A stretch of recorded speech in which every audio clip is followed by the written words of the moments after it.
Welcome to Real Talk, where real estate meets real conversations. I'm Sean Harvey. I'm Brittany Neward.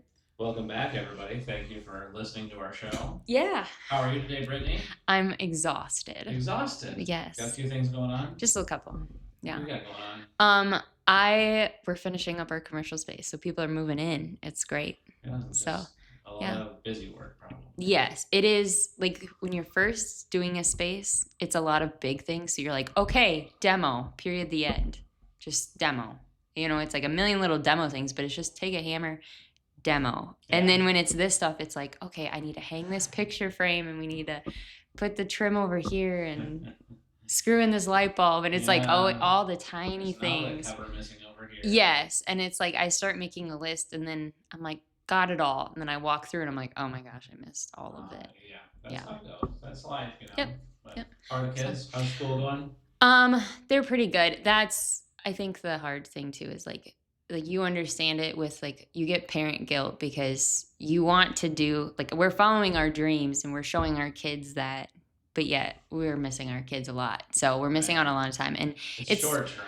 Yes, and it's hard to not get frustrated with people because Randy and I are very like we work a lot. We're workaholics in a sense. Like we haven't been bored for 3 years. So like we're just always working. So it's hard when somebody's like, oh yeah, I'll do it later. And we're like, we've been doing it now for the last couple weeks. So, and we're giving up time with our kids. So that's been kind of hard, but they're doing great. They don't care. They love being at grandma's. Yeah. They're hanging out with my parents quite a bit now, but they love it. Awesome. So then my parents leave for Mexico. So oh, yeah. When do they leave? Yeah, this week. Oh. So that's where I was like, that's okay. That's where I'm like, everybody move in, get settled. We'll get everything done.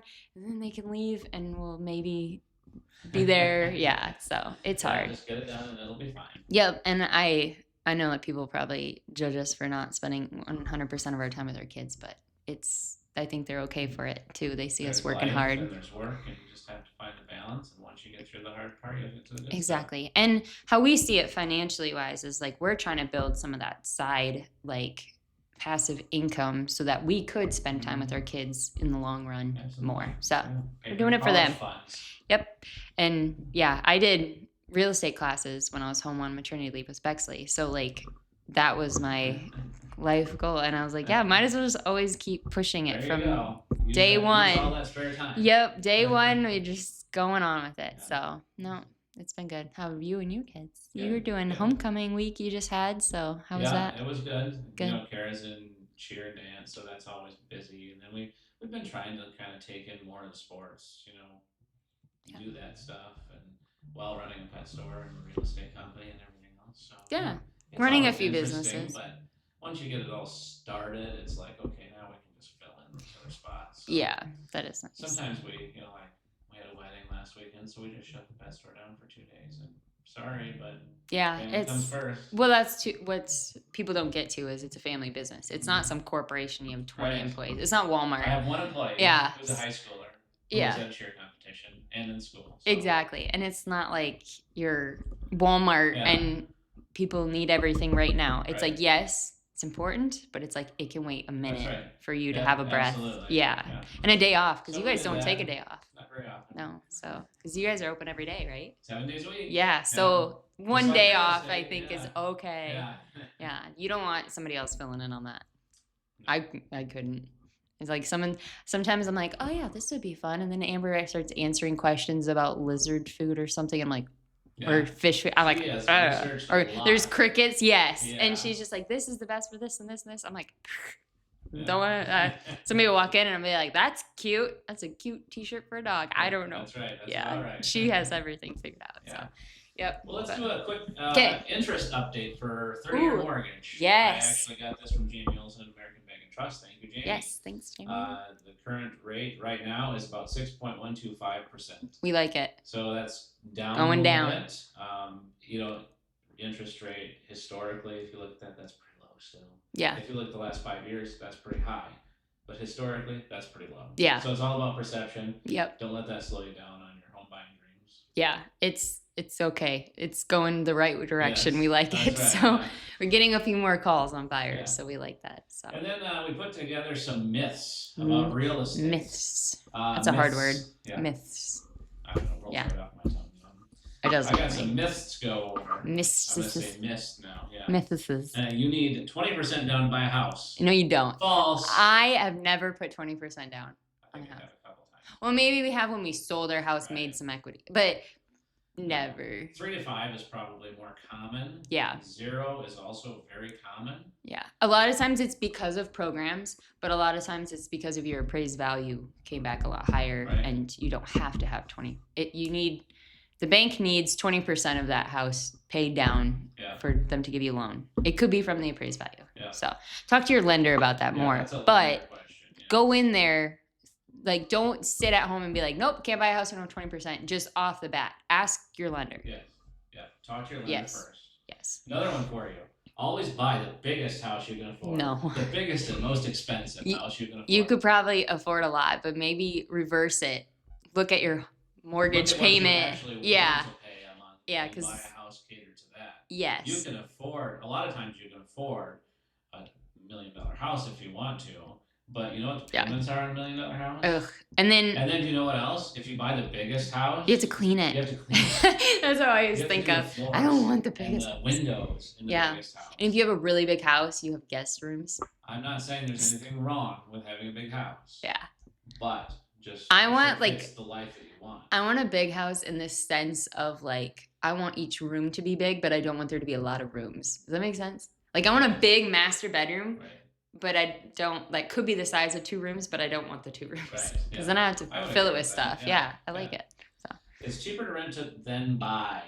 No, not always. Not always. Sometimes it makes sense. Say you're some dude living with 4 other guys, yeah, it might make sense because you're moving in a couple years. You know this isn't your place. Or if you're here for a job short term, or if you don't really know if you even like the town you just moved to for a job, maybe you want to rent for 6 months before you decide to buy. Or maybe you have absolutely no money and you are approved for a loan, but it makes you nervous that you're not going to have a maintenance fund. Yeah. Then maybe you should rent for a while because rent, you don't have any maintenance. Or you're saving up for that. But there is a lot of times, though, it depends on what you're renting, that sometimes you're paying more than somebody's mortgage. Especially if people are looking back at those 2% mortgage rates that your friend down the road got. Right. It is hard. It's not going to happen. So you do have to run the numbers for current times. But it could be. Because, I mean, there's rentals for $2,000 and you could probably get a pretty good sized house for under $2,000. So. Yeah. Okay.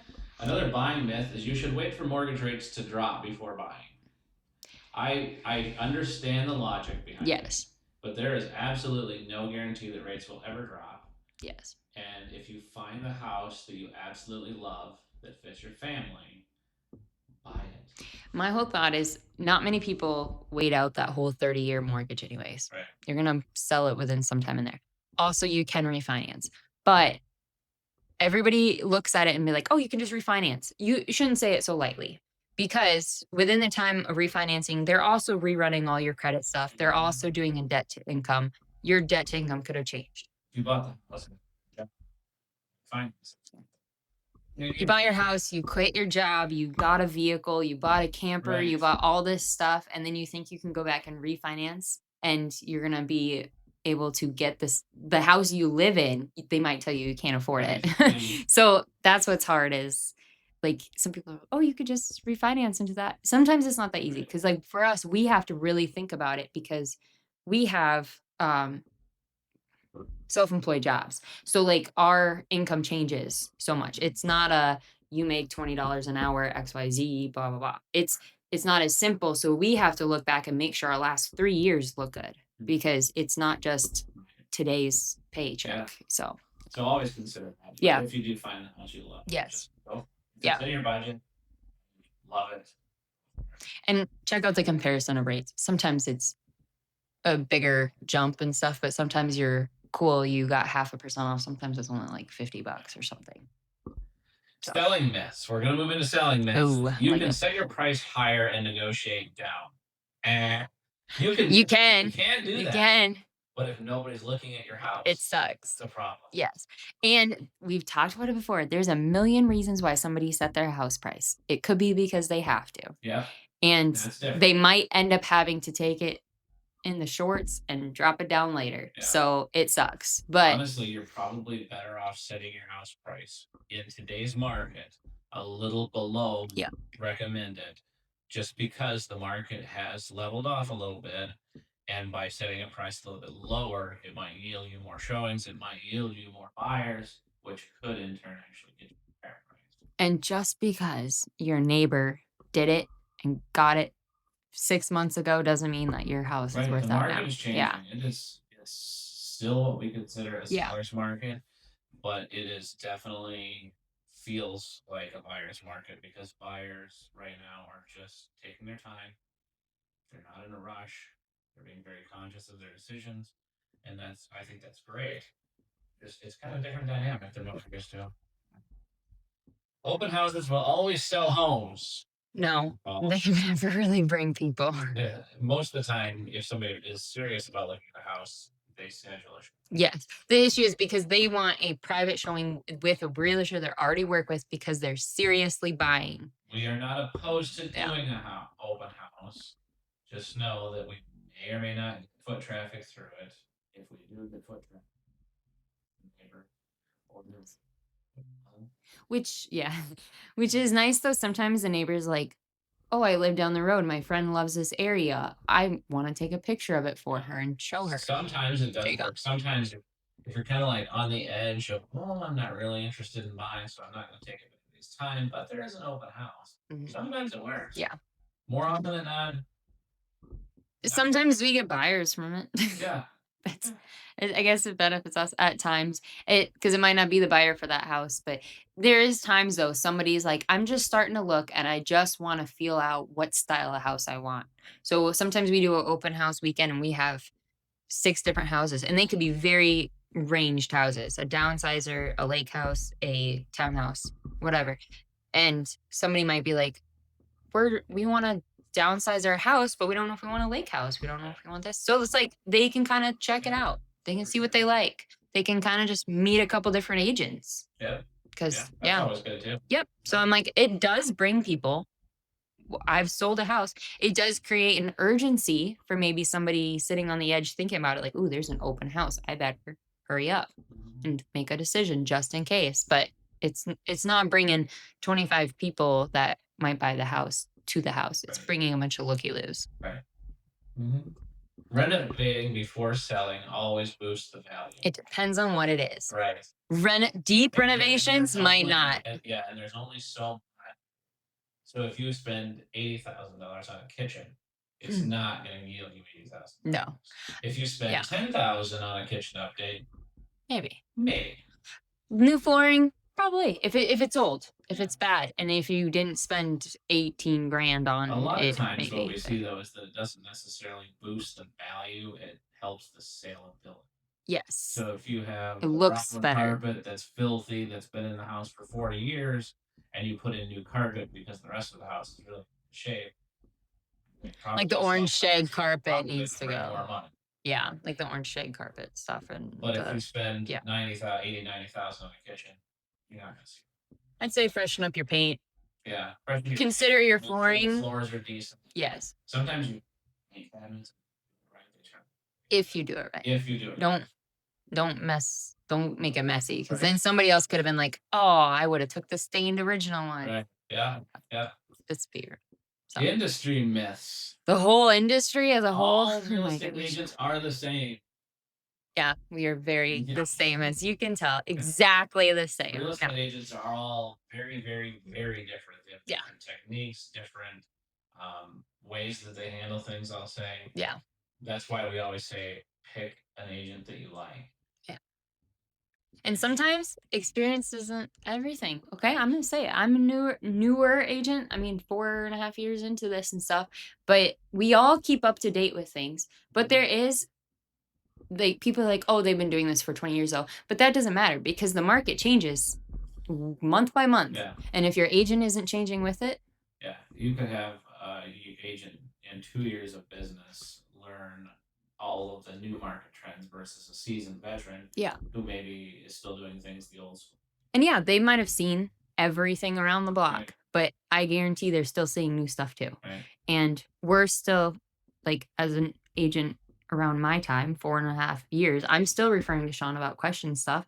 And like, it's good. I think it's fine to ask questions. Black and white. Yeah, There's no. a lot of gray.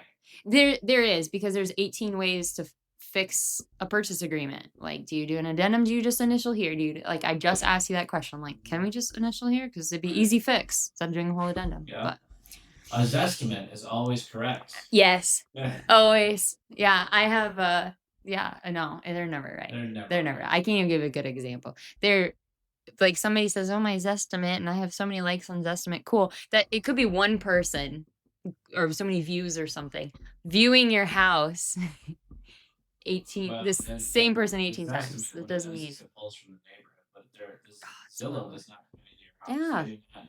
if they have, And they don't have any give us a idea what your house call. looks like Stuff. inside. They can look at the Google on the outside and say it's not falling in. They've never. They do the same market analysis as we do, but they don't do it. Like, they say they do, but they don't. They go outside on Google Maps because they're not actually here. They're not. They're Right. That's it. They pull the information, but they do not go to your house and make sure that, oh, hey, you did update the kitchen. Mm-hmm. So it could be low, it could be high, either way. And also it could be going off of, oh, your neighbor's house. Cool. Nobody in your neighborhood might have sold for the last 3 years. Yeah, so it doesn't know. It's going farther then, and then it's not even your actual neighborhood and Right. age of houses. Yeah. Yeah. No. Yeah. Well, a quick tip for today's episode is change out your light bulbs as we go in the fall. A lot of our shows just so happen to be in the dark after 5 o'clock. Yeah. So we really appreciate it if we can get the house lit up. We don't have to walk around with flashlights. It's gonna get dark sooner now. Yeah. That's always Sooner sucks. every day. When it's up to 9 o'clock, it's fine to go do a showing at 8 o'clock, but now it's dark. It definitely changed your light bulbs. Turn the lights on outside, change out all the light bulbs, make sure everything works so that we can see what we're actually looking at. It can't cost you too much to leave a light on outside for the front steps. To not have somebody trip and fall outside your house trying to view it. Well, a lot of houses now have like Wi-Fi switches, so you can program them on Yeah. 5 and off it. Yeah. Because we do try to show up early and turn on the lights, but yeah, Well, it helps for us. So sometimes yeah. if we're showing 5 houses in a row, we're traveling with Yeah. the buyer. We don't have time. So if you live there and want to leave the lights on, that's perfect also. Yeah. Really. Thanks for liking Thanks for liking us. Thanks for liking us. Go ahead and like us. Yes. Do that. Share our podcast, please, if you would. And we'll catch you next week. Yes, thanks. Have a great week. And remember, who you look with matters.